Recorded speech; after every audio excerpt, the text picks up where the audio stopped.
अहं नागो संगामे चापतो पतितं सरं अतिवाक्यं तितिक्षिस दुस्सिलो हि बहुजनो दन्तनयन्ति समीतिं दन्तराजभिरुहति दन्तसेठो मनुष्येषु योतिवाक्यं तितिक्षति वरङ्गस्सतरादन्ता आजानीया च सिन्धवा कुञ्जरा च महानागा अत्तदन्तो ततो वरं।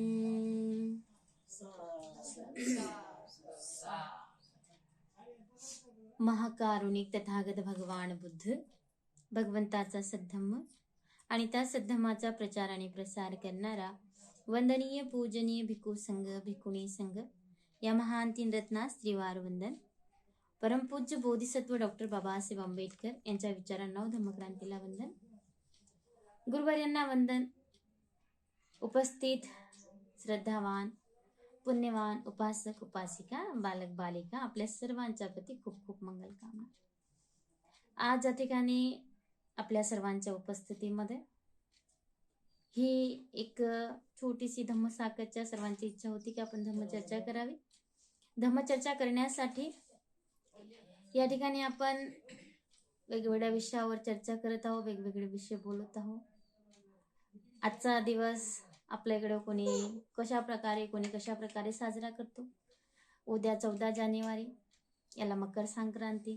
तिळगुळ घ्या, गोड गोड बोला, है ना, असे म्हटलं जातं. त्यासोबतच 14 जानेवारी हा नामविस्तार दिन म्हणून संपूर्ण महाराष्ट्रभर भारतभर साजरा केला जातो. नामांतरासाठी ज्या लोकांनी हा लढा लढला 17 वर्षापर्यंत आणि लढा लढल्याच्या नंतर शेवटी नामांतर झालंच नाही, त्याचा नामविस्तार झाला. नामांतरण एक म्हणणं होतं की मराठवाडा विद्यापीठाला मराठवाडा न देता डॉक्टर बाबासाहेब आंबेडकर विद्यापीठ हे नाव देण्यात यावं आणि बाबासाहेबांच्या नावानेच ही विद्यापीठ चालवं, का की बाबासाहेबांनी त्या ठिकाणी कार्य केलं, त्याच्यासाठी सगळ्यांचं हे मत होतं. आणि त्या दिवसाला बरेचसे लोक वेगवेगळ्या प्रकारे क्रांतिकारी विरोधक भाषणे करूनही साजरी केले जातात. मात्र आपण आज त्याच्या अगोदरच्या दिवशी याविषयी चर्चा करतो. एक गाथा तुम्ही ऐकली. काय गाथा ऐकली? नागामध्ये गाथा आहे. भगवान बुद्ध उपदेश करतात. एक वेळेसची गोष्ट आहे. एका नगरामध्ये झालं असं की म्हणजे श्रावस्ती नगरामध्ये वातावरण सारखं नसते राहत कुठं पण. आपणही पाहतो कधी सुख कधी दुःख राहते. कधी लोक समर्थक असतात, कधी विरोधक असतात. कधी विरोधक असते की मीच तुम्हाला म्हणते आई मला नाही राहायचं, मला जावं वाटतं कुठं तरी, है ना, मला बिलकुल राहावंसं वाटत नाही. तर असाच एक प्रसंग आहे.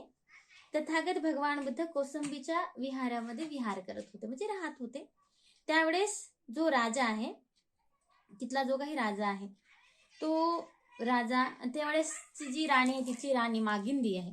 मागंदी ही पहिलीच ते थोडीशी दृष्ट प्रवृत्तीची होती.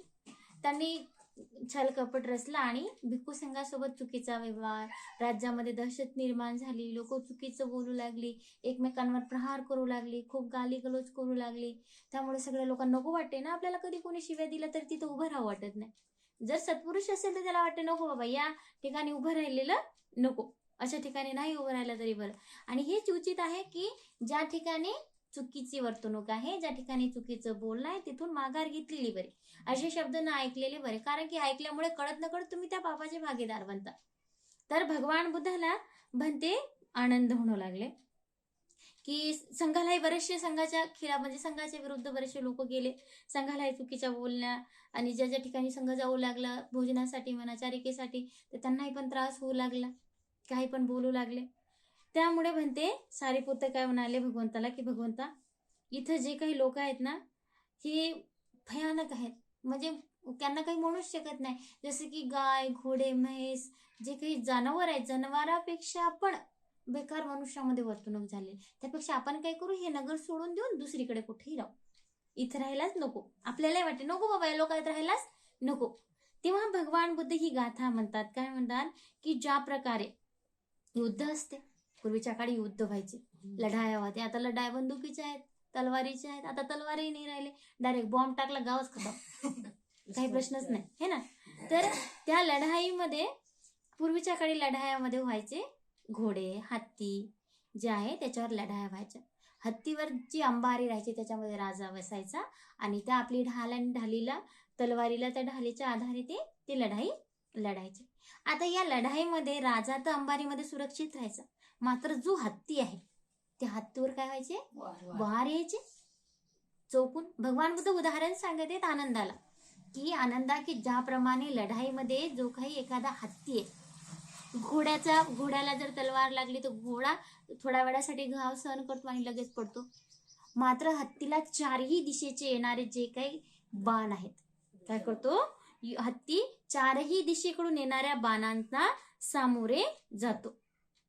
त्यासोबतच काय करायला पाहिजे, की मनुष्याने या चारही दिशातून येणारे जे काही कटून वचन आहेत, आपल्याला कोणी वाईट बोलते, आम्हालाच बोललं, आम्हालाच म्हणलं, आम्हालाच असं म्हटलं, आमच्याशीच झालं, तर या चारही दिशाचा, जसं की लढाईच्या मैदानामध्ये, लढाईची जे युद्धाभूमी असते, जे रणभूमी असते, या रणभूमीमध्ये ज्या प्रकारे चारही दिशेकडून येणाऱ्या बाणांना कोण सहन करते, हत्ती सहन करते. जेव्हा तो हत्ती सहन करते तसाच हत्ती लढाईमध्ये नेला जातो, कोणताही लढाईत हत्ती नेला जात नाही. आणि आपल्याकडे क्षमता आहे म्हणूनच आपल्यावर हे घाव होतात. आपल्याकडे क्षमता आहे म्हणून लढाईमध्ये आलो आपण, जीवनाची लढाई लढत आहोत सर्वजण, आयुष्याची लढाई प्रत्येक जण लढत आहे. या आयुष्याच्या लढाईमध्ये लढत असताना काय आहे, तर हे बुद्ध वचन खूप महत्वाचं आहे. काय, तर त्या प्रकारे जसा की तो शांत स्वभावाने तो हत्ती सगळ्या प्रकारच्या बाणांचा घाव आहे तो सहन करतो, तसे या चारही दिशाकडून येणारे कटू वचन आहेत, चुकीचे शब्द आहेत, अपशब्द आहेत, याला काय करायला पाहिजे, आपण सहन करायला पाहिजे. का, की या संसारामध्ये, या जगामध्ये दुर्जन जास्त आहेत. सगळे सत्पुरुष आहेत का, नाही, मात्र सत्पुरुषही आहेत. तर दुर्जनाची संगती नको, दुर्जनाची संगती नको. ज्या प्रकारे युद्धामध्ये जात असताना जो काही शिकलेला आहे, समजलेला आहे, ज्याला प्रशिक्षित केलेला आहे, असाच हत्ती काय, तर त्याच हत्तीवर राजा चढतो. कोणत्याही हत्तीवर राजा चढत नाही.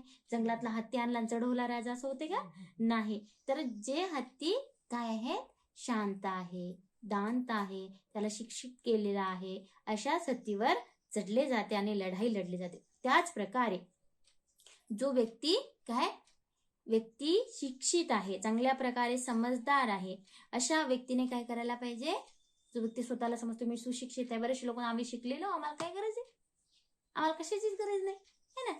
मात्र केवळ शिक्षण पुस्तकी नसलं पाहिजे, तुमच्यामध्ये ती सहनशीलता असली पाहिजे, ती शांतता असली पाहिजे. एखाद्या वेळेस आम्ही कधी तुमच्याशी बोलताना तुम्हाला एखाद्या वेळेस फाटकन बोलून टाकतो, बोलता बोलता आर्यजी तुम्हाला बोलतात, राग येतो खूप, आर्यजी आम्हाला असं का म्हणलंय.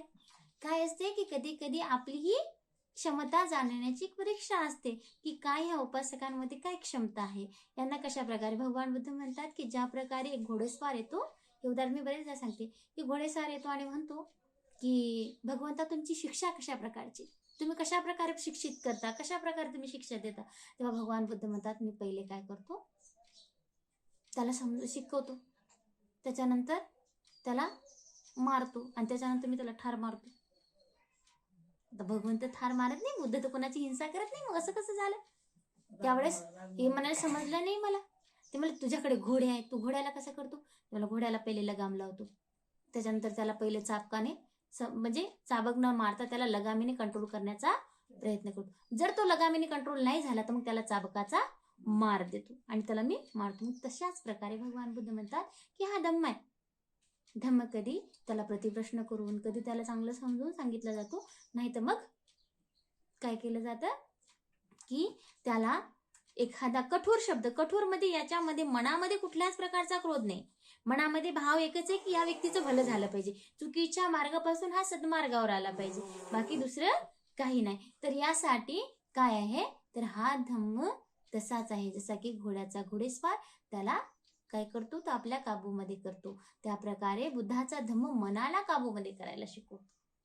आता जर त्या हत्तीचं मनच विचलित असले तर हत्ती चालू शकेल का, आणि तुमचं मन विचलित असेल, तुम्हाला किती सांगितलं तुम्हाला समजेल का, नाही. म्हणून मनाला शांत करणारा, मनाला जो आहे मनाचे दमन करणारा, मनातील चुकीच्या गोष्टीचे दमन करणारा व्यक्ती आहे तो सर्व लोकांमध्ये श्रेष्ठ आहे.